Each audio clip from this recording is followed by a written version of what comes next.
Okay, we are now recording and we're going to let people join. I see a couple of people joining. Hi, everyone, as you're trickling in.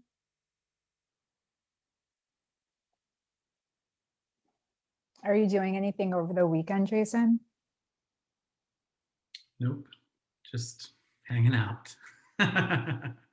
Nothing Are you, exciting. yeah, are you in downtown or are you in the suburbs? I'm in Irving Park. Oh, nice. Yeah. Okay. I'm in the South Loop, Oh, so nice. opposite sides of the city. Exactly. Yeah. Yep. Just watching the snow fall down. Some more snow. Did you happen to see the strange morning? I don't know what time it was, but at least from my angle, and we face east. Wait, yeah, we face east. Oh God. And it was really strange because I feel like when it typically snows, it's an overcast, which it was today, but at like for 10 minutes of the day, the sun was so weirdly glowing through the snow. I don't think I noticed that. It was so short, and I remember thinking, what's happening? This seems like it belongs to Denver and not here. I know. It just keeps coming down. I'm excited to get out of here. Thank One you. second, I'm gonna mute myself.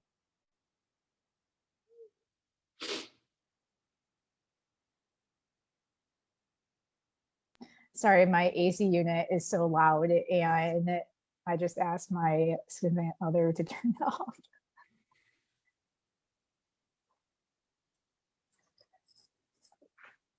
But yes, I couldn't get out of here faster. I love traveling in February.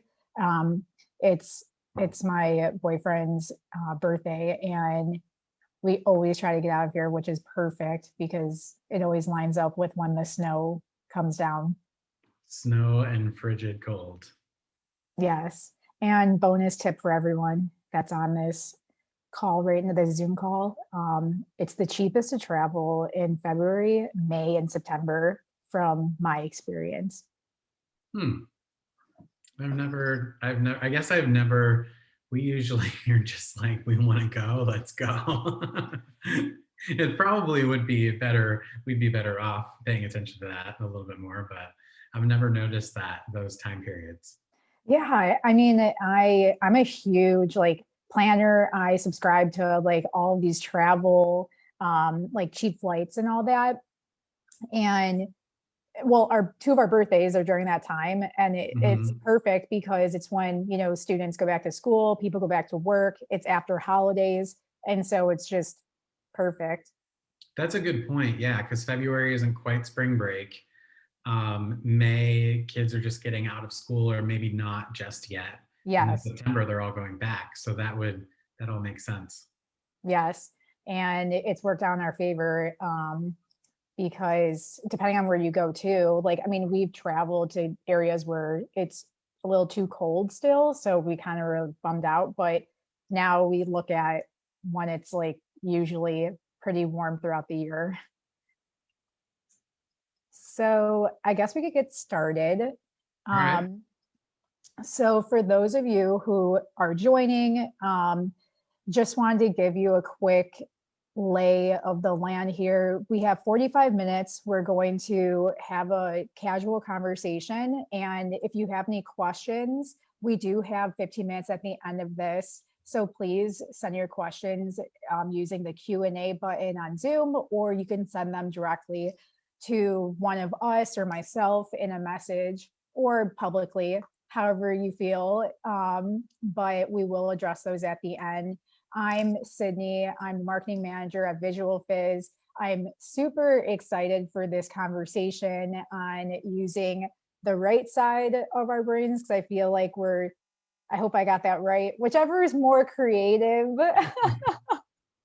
I feel like I got that right because I never say the right side as much as I say I use my left. But regardless, we're really talking about our featured guest, Jason Pirock, today, and then the importance of creativity outside and at work, because I think we all need a couple of tips on how to find that inspiration, especially in our busy lives and or our chaotic lives right now in our new routine. But like I said, I'm Sydney. I'm the marketing manager. VisualFizz is a full service digital marketing agency that works with growing organizations who are building their brand and or also looking for a refresh, which is why we like to call this the growth series. It's, I think, the more fun types of conversations that we can have. And for anyone who hasn't attended one of these, this is in the similar fashion of how I built this with Guy Raz, the podcast. So we're going to look at Jason's personal and professional growth and really everything that led him to where he's at today. So without further ado, this is Jason. He is the head of marketing at Aparium Hotel Group. I will kick it off by letting him introduce himself. Yeah, hi everybody. Thanks for having me. Super excited to be here. So as Sydney mentioned, my name is Jason Pirock. I oversee marketing for Aparium Hotel Group. We're a small boutique hotel company based here in Chicago. We currently have 7 operating hotels with another 5 on the way. We focus a lot on secondary and sometimes tertiary markets to create a upscale, elevated hotel experience that really brings the local community in. So I oversee everything that you can imagine in marketing, from digital to traditional, to property public relations, to creative, lifestyle, literally anything you could imagine. This marketing is under my realm. So it's a ton of fun and craziness. Incredible. So let's take it way back then. I love where you're at now. But as I mentioned, we'd love to start from the beginning. How did you start your career? We could even talk about, your college experience or what have you. Let's take it back. But let's take it all the way back. Let's go way back. So I'm originally from Ohio. I grew up in Northeast Ohio in a small town south of Youngstown called Columbiana.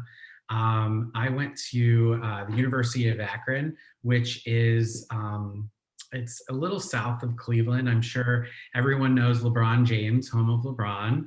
I actually got to watch him play in high school while I was at college. He played at our university arena and sold it out, which was incredible. So that was a ton of fun. But I studied marketing. I always knew I wanted to be in marketing. Both of my parents were really very business savvy, and I knew that I had more of that creative kind of brain. So I wanted to sort of marry the two, and that's really where marketing came in for me. I was super involved in college actually, and stumbled upon this program that was called, at the time when Monster.com was big, if any of you remember Monster.com, Yes. they used to host this diversity and leadership series that was hosted all around the country and really focused on those leaders in universities that were again involved and really helped them get ready for the next step after college. And it just so happened I attended the series in Tampa, and Target was a big sponsor of this leadership series, and I happened to fall into their group and got to meet the recruiters, and they basically said, you're exactly what we're looking for, would love to have you come and interview with us when the time is right. And I said, nah, I'm not moving to Minneapolis. I'm not going into retail. That's crazy. And sure enough, I ended up in retail. I interviewed with them. It went well, and started my career at Target Corporate in Minneapolis, and what a journey it was. I started off in merchandising, moved into marketing, and really focused in the in-store marketing experience. I got to work on projects with Neiman Marcus and HGTV. I did photo shoots in Napa and Miami, and it was such a blast. So I spent about 6 years there. And then I always knew I wanted to be in Chicago. And so I found my way to Chicago, starting at Sears Corporate. Spent a little bit of time there before moving over to a company called General Growth Properties. And General Growth Properties is now Brookfield Retail. They are the second largest owner and operator of shopping centers in the country. And so there I worked on retailer partnerships, and then eventually moved into more oversight of marketing for a collective of shopping centers, a regional collective. After leaving there, I kind of paused for a little bit. I took a little bit of time to sort of reflect and really try to figure out, where did I want to go next? I liked retail; it was fun. There's a lot happening in retail, but I wasn't sure that that was the right industry for me. And so after some sort of self-reflection, I decided hospitality was where I needed to be. I love travel. I love to see people happy, having a good time, and having a great experience. And it just was the right fit. So I found a role at Hyatt Corporate here in Chicago. I was regional field marketing director, overseeing marketing for about 35 hotels. And then I moved over to Aparium. I saw some really cool things of what our two co-founders were doing, really changing up the space, and wanted to be a part of it. So I interviewed, and here I am today. Well, congrats, and what a journey that is. I have one quick question. How did you like Minneapolis? Did you enjoy living there? I loved Minneapolis. Minneapolis is a wonderful city, honestly. I mean, everything from outdoor activities to the food scene is absolutely off the charts. They really embrace their environment, whether it does get pretty hot in the summer.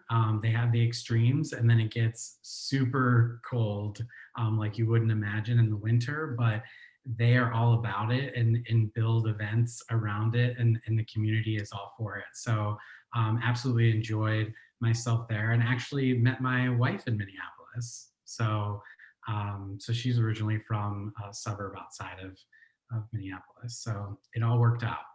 Things happen for a reason. I'm a strong believer in that. And I actually really like Minneapolis too. I used to travel there quite often. However, I'd never been there in the summer. It was always in the winter. And let me tell you, the first time that I stayed downtown, I was so confused why no one was on the street. I thought no one was going to work on a normal work day.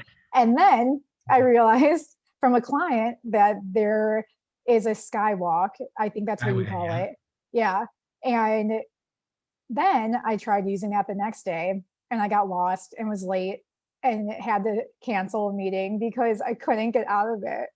Oh my God, it's difficult. Like, you have to really know. I can't remember if it's 8 miles of skyway within the city, which is incredible in itself, but it's like a maze. If you don't know where you're going, you can so easily get lost. But yeah, it's brilliant, right? I mean, It really especially is. for, It was incredible. I couldn't believe it was even connected to the basketball. Yeah. yeah, Um, it was, Target. yeah, it was, yeah, exactly. Yeah, that's where, yeah, that's the sport I saw there. But it was so crazy. I had no idea where I was going. I was connected to my hotel. I was so like confused, and I still kind of am because I've never seen a map of it. But speaking of Target, give us an example of a project that you worked on, because that also sounds so exciting. Oh man, it was such a blast. So I had one of the areas that I oversaw was lawn and patio. So if you think of when you go into a Target right around kind of that spring time frame, and you see all the patio furniture and the chairs are stacked and the pots are there and everything's sort of laid out. I worked on helping to create that experience from a visual perspective at corporate, as well as from a creative and collateral perspective. So that's everything from the signage to some of the tags to any of the books that might be in the store. Everything that had to do with visual merchandising and the creative that went along with it are things that I touch. So one of my favorite memories of that is, I mentioned it earlier on, was I got to go to Napa for a photo shoot and help like shoot some of the sets and some of the imagery that was used in our creative, which was just incredible. Wow. Wow. And so you were always kind of involved on more of a creative side of marketing. Mhm. That's a whole different world for myself. But how did your career then progress from retail to hospitality? I know that you were at a pivotal moment in your life and you decided to go towards hospitality, but what was so enticing that you switched over?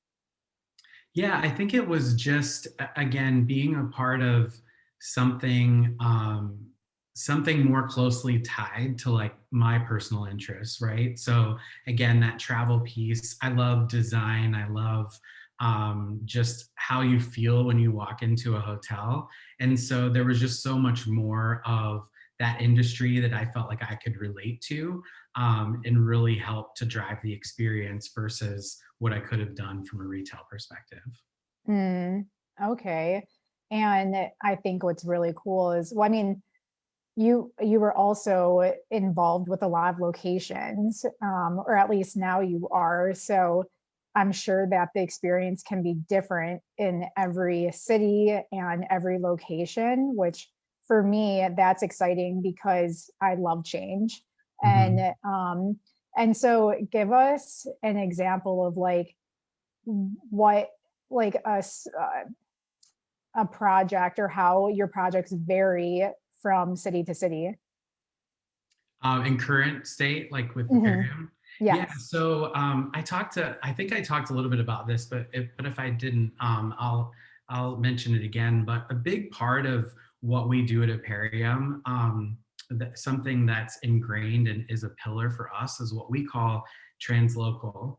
And what that means is kind of bringing traveler and local at an intersection and sort of bringing them together. So to further share more on that, what we try to do is really bring everything about the community and our surroundings and environment into the hotel.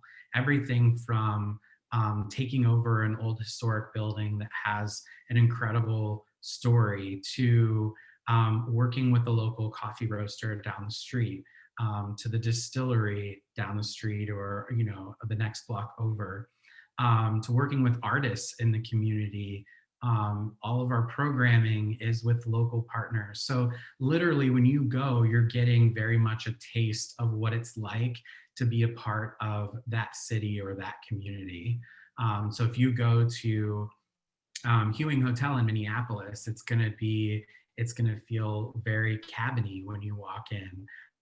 Um, you're going to smell a fire when you walk in. You're going to taste local ingredients with Scandinavian influences from the heritage that surrounds in Minneapolis. So even the pillows are from a maker down the street. So it gets very localized. And so as you can imagine, literally every project is different. And each hotel has its own brand entirely. So we're a house of independent brands, essentially, that fall under Aparium.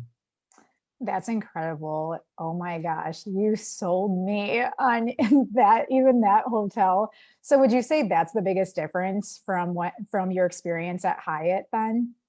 Yeah, because Hyatt, being a larger chain, of brands, there's a lot of standards, right? When you have that Mhm. kind of scale, you have to start, you know, with a lot of consistencies and process and standards that are the same across the board. So, hotels will definitely try to infuse some of that local flair, and try to do more of that unique feel.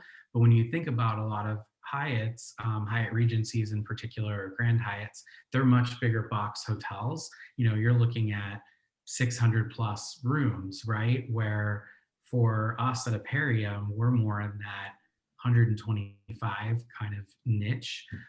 So it just makes it easier for us to be nimble and customize every single thing about the hotel. Very cool. I can now understand why you moved over.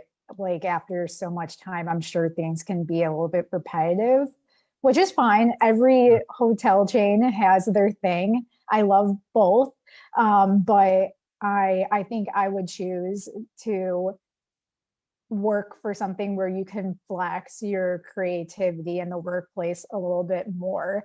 Um, but speaking outside of work now, I mean, I could totally tell that creativity has always been part of your life, and it's really great that you can do it on a daily basis with work. But when do you find time to pursue like your other personal passions outside of work?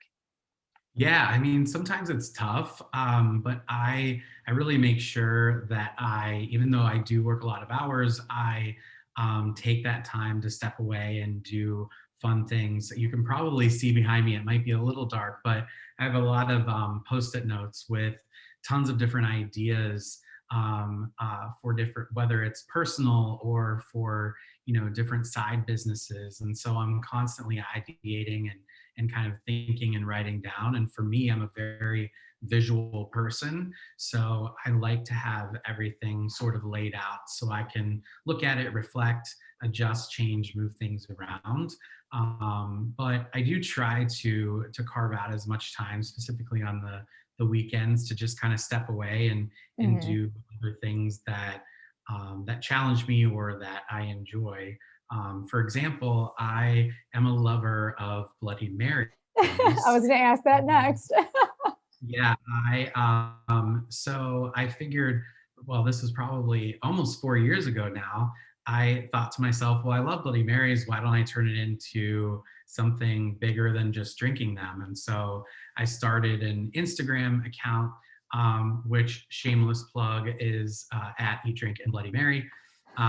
And started capturing, photos and sharing them with people, and started to see that there were so many people out there that just love to know where to go, or what it looked like, or what were the ingredients or tastes. And that evolved into a website and a blog, which then evolved into judging Bloody Mary competitions and working with different brands, everything from spirits to Bloody Mary mixed brands to other like-minded people in the industry. And so I really use that as an outlet, because I can do what I want to do, right? And I can infuse photography, I can infuse styling, I can infuse really anything, to kind of bring those creative juices to the forefront and keep them flowing. I'm a sucker for Bloody Marys, but why Bloody Marys? And also, what's the best one you've ever had and where? I will answer. Okay, I'm going to answer the why first. So my love of Bloody Marys really started in college, and then right outside of college, moving to Minneapolis, a big brunch city, it just like exploded. But it wasn't until I got to Chicago, which is an even more massive brunch city, that I just really started to get into it so much. What I love about them is it's one cocktail that can vary so much from place to place. You can do so many different things with it. And I love that people are always having a good time when they're drinking a Bloody Mary. When have you ever been around somebody that was sad drinking a Bloody Mary? You True. probably weren't, because they have garnishes on top. It's probably brunch. They're with their friends having fun on a weekend. It's never a bad time, right? So that's one of the things that I just love about them. Favorite, to answer your question about favorite Bloody Mary in the city, or I guess you said anywhere. Anywhere. And Um, also, yeah, what city? wow, that is such a good question. I would say one of my favorites in the city, actually, the restaurant closed even pre-COVID. It was called Presidio in Bucktown, right by the 606. They had a killer one, but I believe they closed maybe a year or two back. Oh, that's Places that sad. are still open have a really great one. The Delta on North Ave in Bucktown, I believe it's still open. They might have gone through some tough times with COVID, but I believe they're still open. And Little Goat Diner, when they get back to their regular service, has a killer Bloody Mary. Interesting.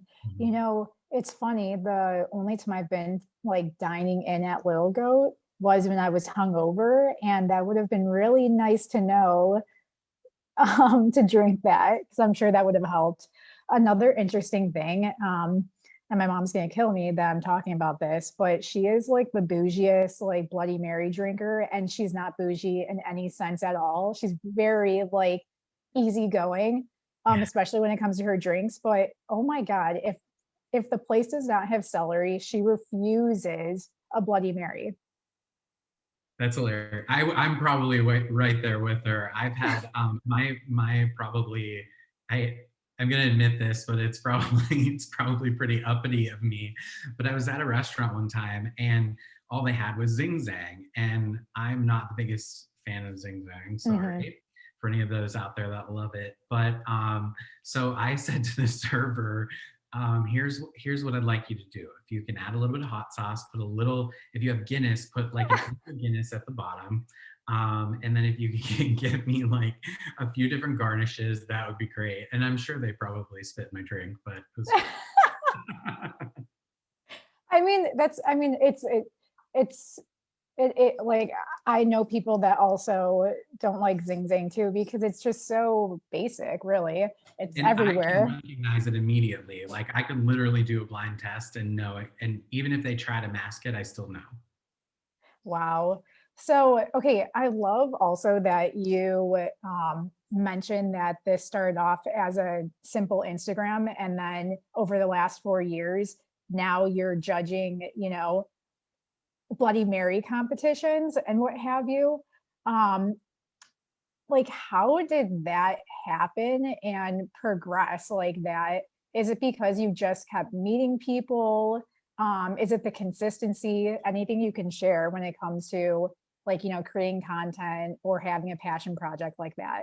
Yeah, so I think, one of the ways that I got connected with it was um I met this gal that was doing a blog, and she had been in the game for several years prior to me, and she was looking for people to write blog posts for her, and really looking for people in Chicago and to review like a spot that had a good Bloody Mary or whatever it may be.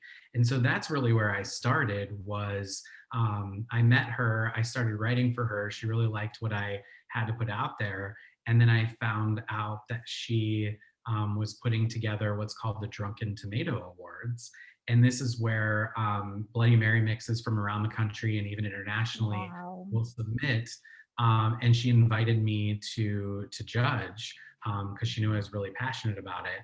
And that's really where like a lot of doors open because I met a bunch of other people that were in this space. I met at that very first one that I attended.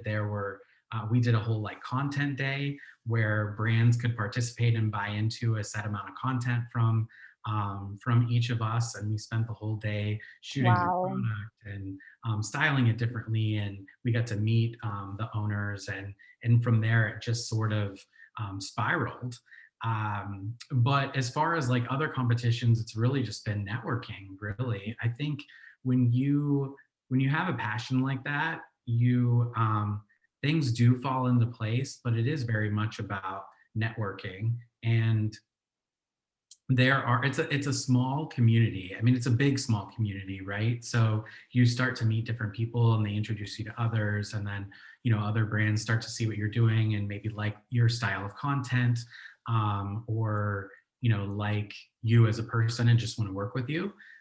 So that's really how it's sort of gotten to where it is today.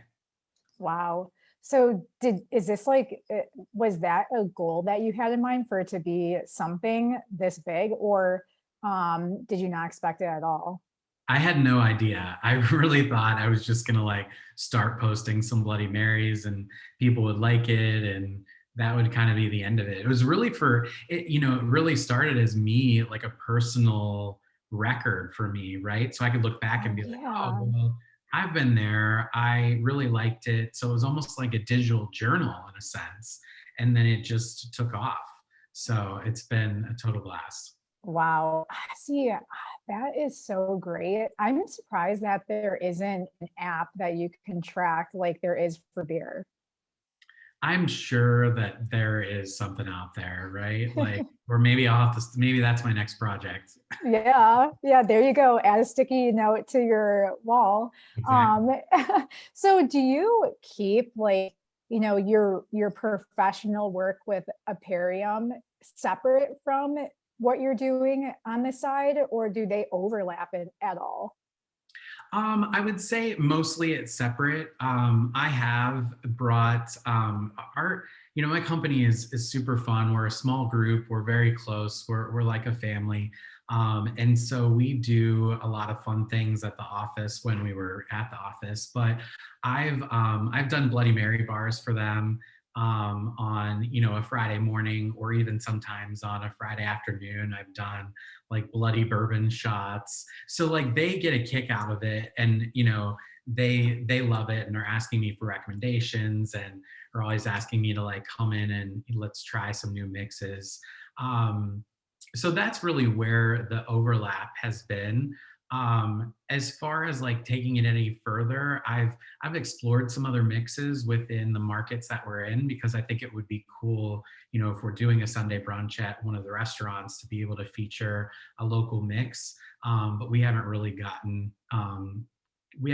made any movement with that yet, just because it's been so busy opening up a bunch of new Mm, hotels.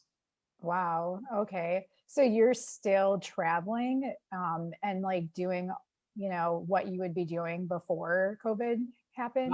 Not no, not necessarily. We're Okay. still everybody's remote. There's a small group of people that do travel on the operations side to help with the openings, but just because it's been so busy with such a large number, because we opened up two in Q4 of last year, and we have three more Wow. coming.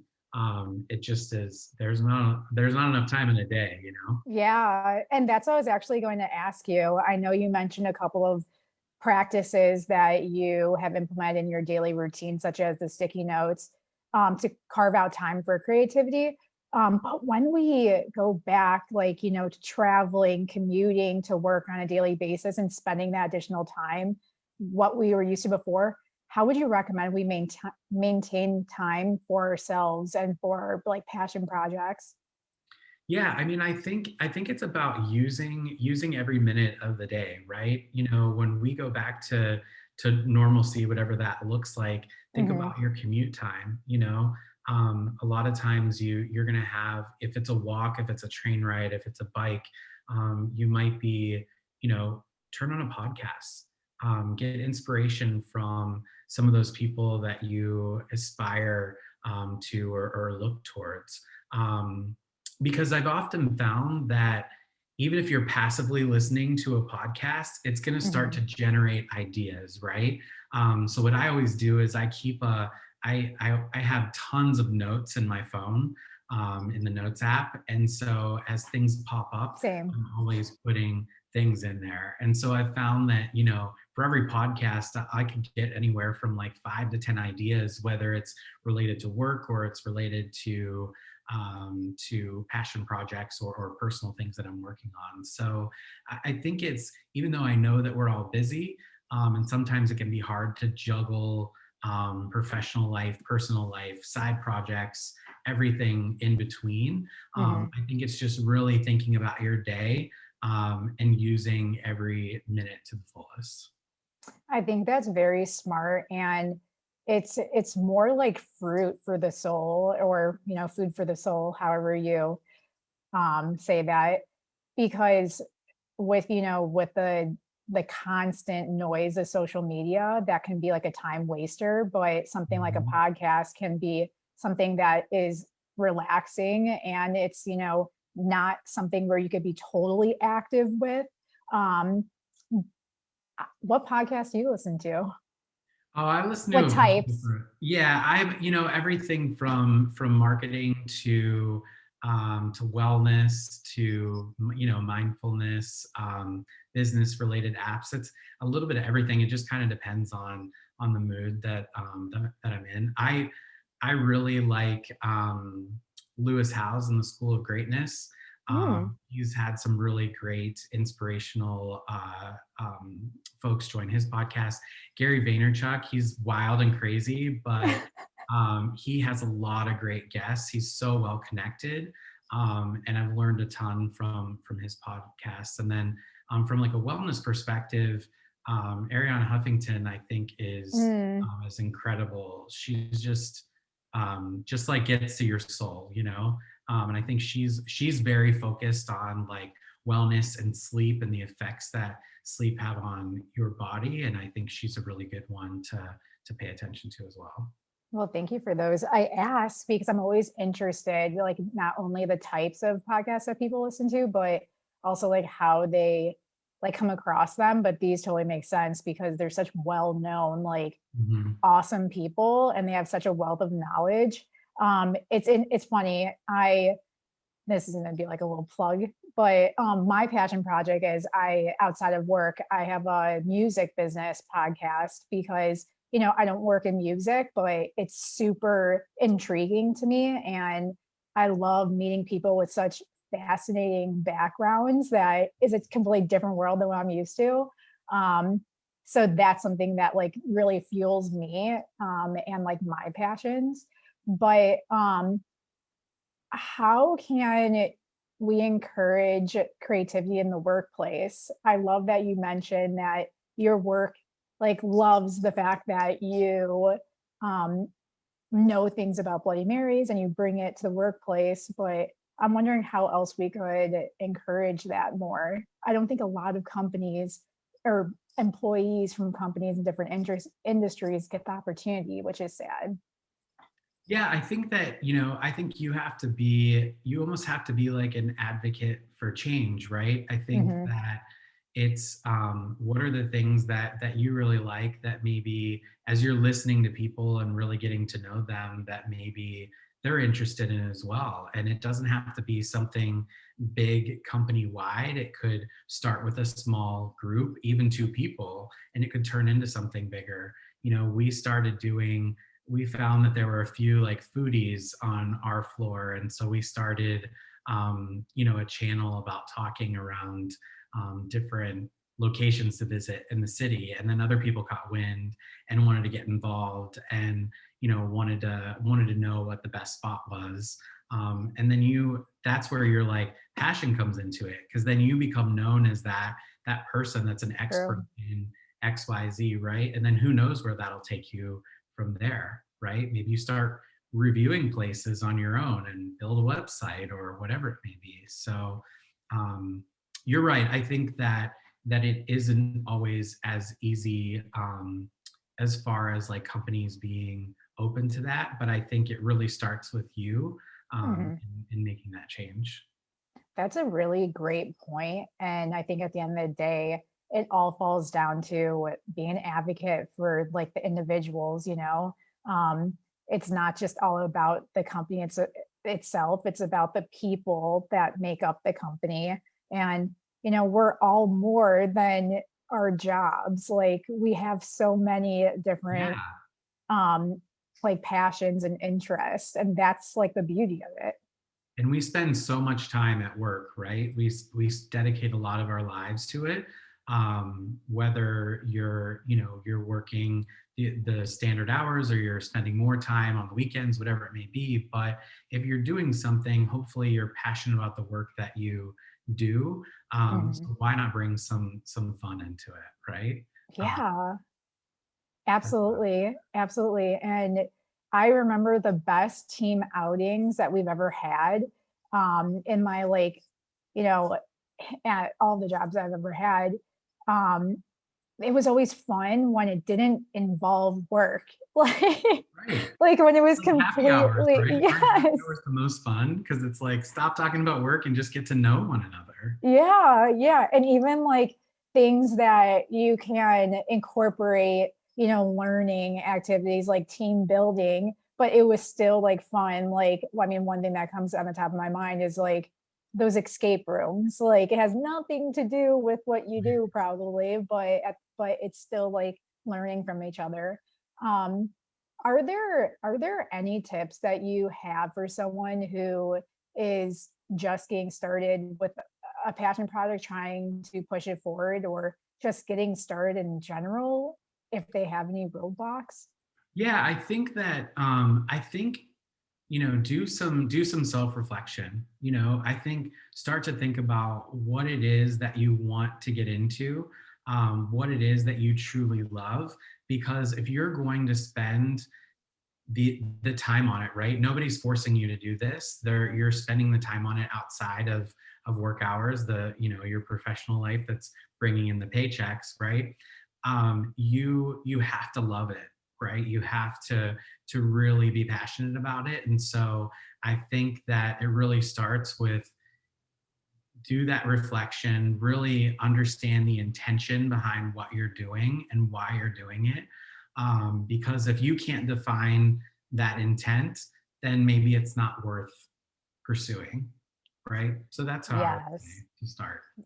Yeah, and that's another really great point. And I would also like to add, like, staying consistent, whatever that means to you. I feel like it's not as fulfilling when you pick up something, stop it, pick up something, stop it. It's like you need to keep going. And I have another question towards that. For you, when did you build out your website? Like, how long did you have your Instagram before you want to make it something more? And then how long did it take until you met other people in the street?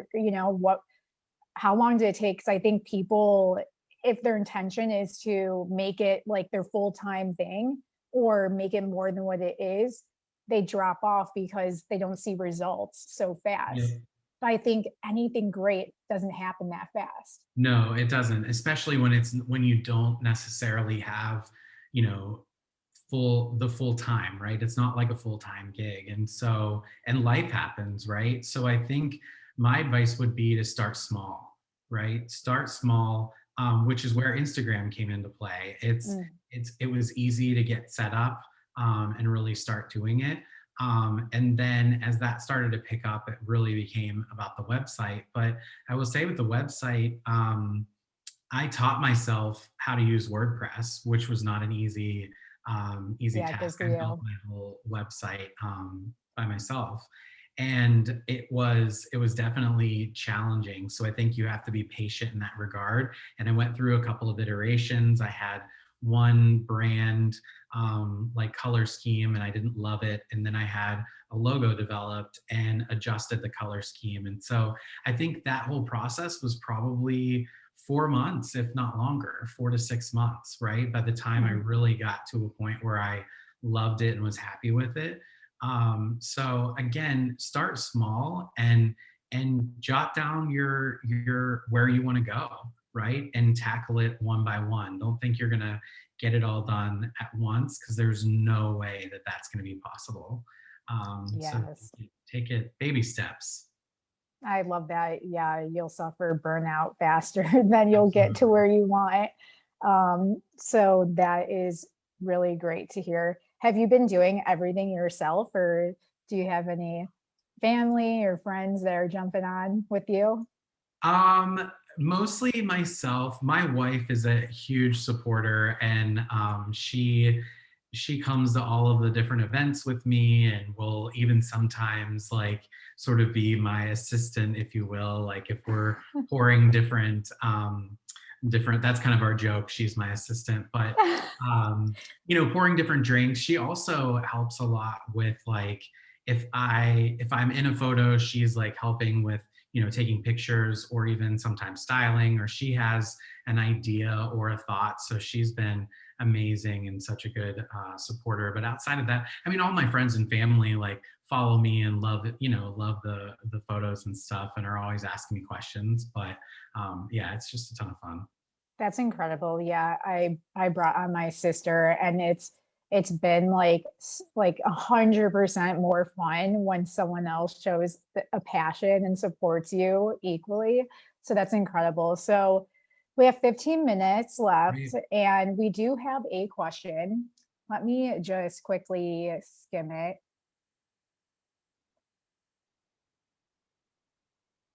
Do you ever find that the creativity from your outside of work world allows for your internal growth into your career and the companies you work for?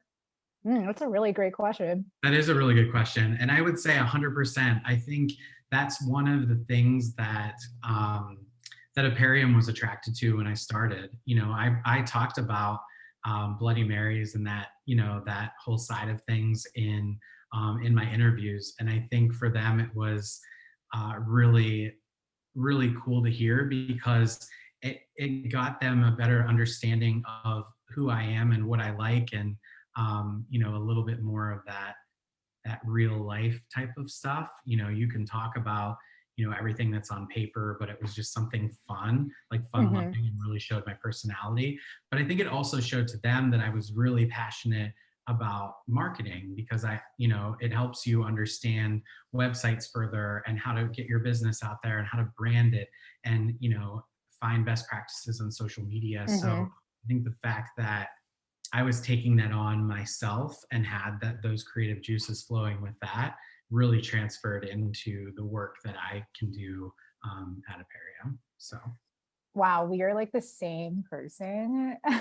the same thing, the same thing. And I would attest to that, because the co-founders of VisualFizz saw that with my work too, outside of your profession. And it really does show that if you're so passionate about something and you can do this for your own personal thing, that you can think in a similar way for whatever projects that you work on at that company. So I agree. I think even if you don't get like paid to do it, like it's not going to bring in a salary. It helps indirectly like that. yeah, 100%.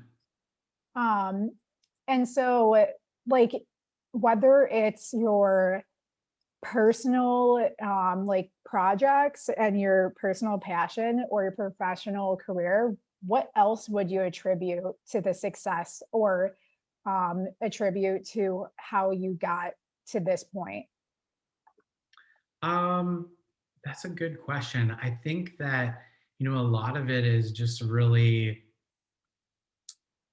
a lot of it has been like networking and getting to know people. I know that Mhm. that sounds kind of simple and basic, but I think just being kind to people, and staying connected throughout the years to different Mhm. people, and whether referencing them for a job, or bouncing ideas off of them. I think I've actually probably leveraged my network more for the latter, of bouncing ideas off of, and just kind of um, getting their thoughts and their perspective, right? Mhm. So I think that's definitely been something that's helped me along the way.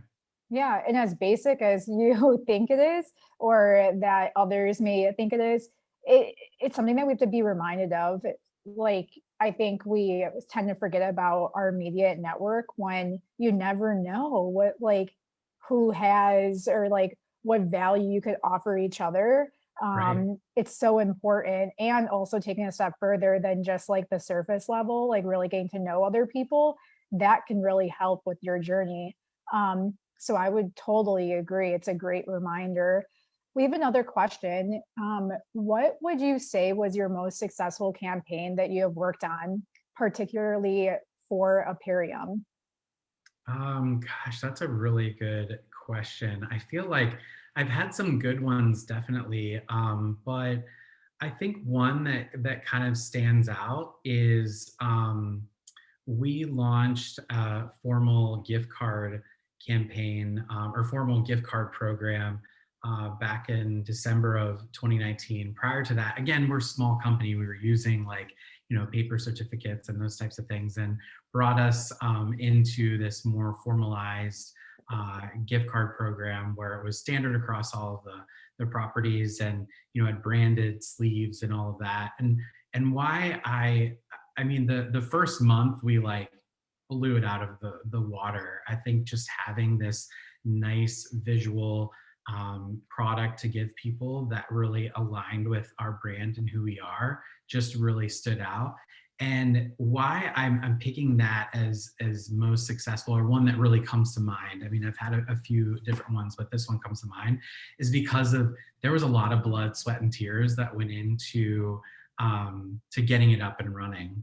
I don't know if anyone out there has ever put together a gift card program, but there's a lot of hoops to jump through and a lot of different moving pieces to the puzzle. And I was able to do it pretty quickly and efficiently, and able to launch it in time for the holiday season. And like I said, it just nailed it. So we had a lot of fun with it. We kept it pretty simple, organic, but it crushed it for us, and that was really exciting to see, and has been a success ever since.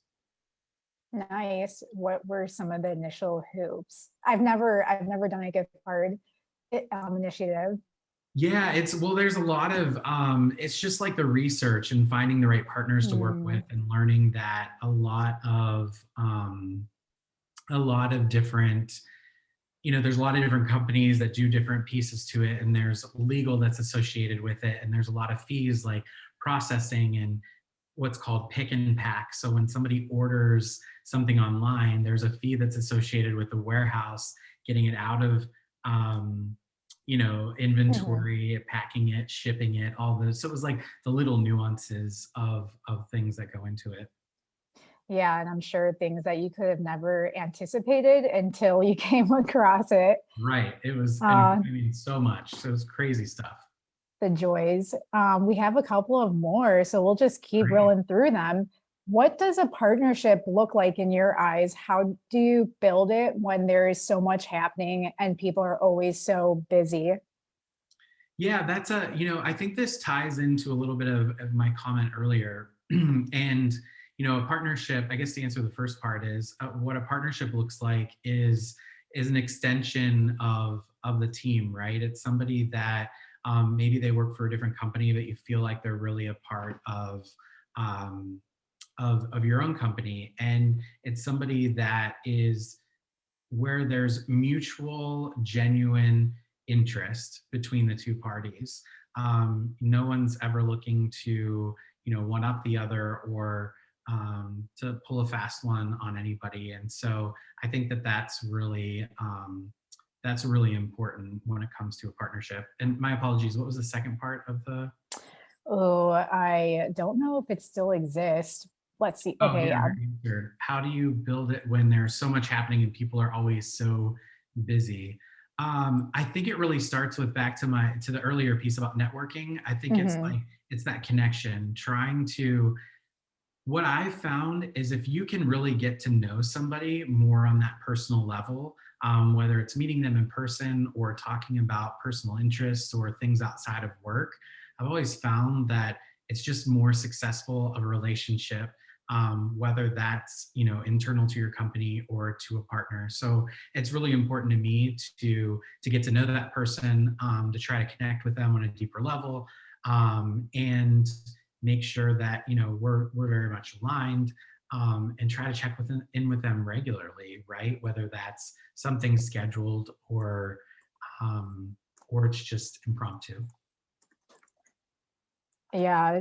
Um, and we have one last question that goes into it because I know you just mentioned about like really aligned personal interest and getting to know people, but do you ever use like market research to marketing decisions around partnerships or projects? Or is it really just like when it's an organic fit from an interest standpoint? Yeah, I would say yes, yes and no. I definitely have in the past, but a lot of times I like to work off of, referrals Mm, from other people that I know, whether it's in my network or businesses where I've seen their work before and admire what they do.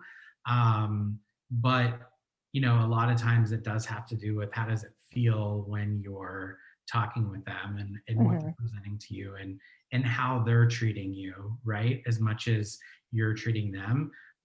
Again, if they're really willing to be flexible and it's not so hard and fast, a lot of times that sits really well with me. That's great. And I have one last personal question for you. Yeah, love it. um, so once this is all over and we're allowed to travel again, what is the first place you're going to visit? Oh man. Well, I'm supposed to go to Croatia in August, so I'm hopeful that that will still happen. So I'm going to use that as my answer. Yeah, it was supposed to happen last May, and then it moved to last August, and then we decided to push it out to this coming August. So I'm really hopeful that that happens. We're going to do some island hopping, and yes, that's where I'm going. Well, fingers crossed. That's definitely on my list. I've never been, but I really hope you get to go. And I hope I could see some photos or some Bloody Marys that you've Yeah, had there. 100%. Yeah. Well, thank you so much, Jason. It was such a pleasure to have you on our growth series event today. Um, Again, everyone, if you didn't catch it the first time, please check out Jason's Eat, Drink, and Bloody Mary on Instagram. That's at Eat, Drink, and Bloody Mary, or his website, which I Yeah. believe Same is thing. the same, but with Yep. the .com. Yep. Exactly. Again, I'm Sydney, and thank you all the attendees who have joined us. Um, Again, this growth series event will be saved on our website and on our YouTube channel. And please stay tuned for future events in 2021. We have one about every other Thursday.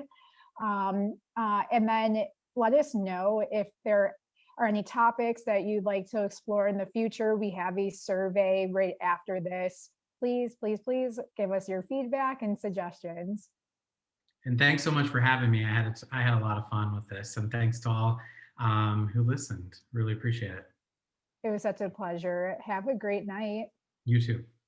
See ya.